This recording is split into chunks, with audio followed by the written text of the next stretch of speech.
خداوند کی زندہ پاک کلام میں سے آج ہم پڑھیں گے زبور کی کتاب 35 باب۔ آئے خداوند، جو مجھ سے جھگڑتے ہیں تو ان سے جھگڑ، جو مجھ سے لڑتے ہیں تو ان سے لڑ۔ ڈھال اور سیپر لے کر میری کمک کے لیے کھڑا ہو، بالا بھی نکال اور میرا پیچھا کرنے والوں کا راستہ بند کر دے۔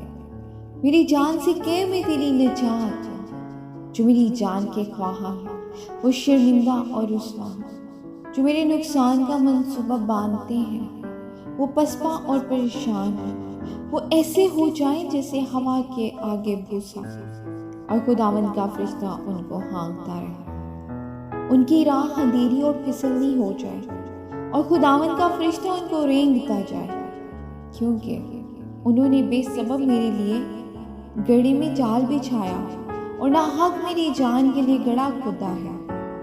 اس پر ناگہان تباہی آ پڑے، اور جس جال کو اس نے بچھایا ہے اس میں آپ ہی پھنسے اور اسی ہلاکت میں گرفتار ہو۔ لیکن میری جان خداوند میں خوش رہے گی اور اس کی نجات سے شادمان ہوگی۔ آمین۔ خداوند کا پاک کلام پڑھے سنے جانے میں اس کی برکت و خداوند کا شکر ہے۔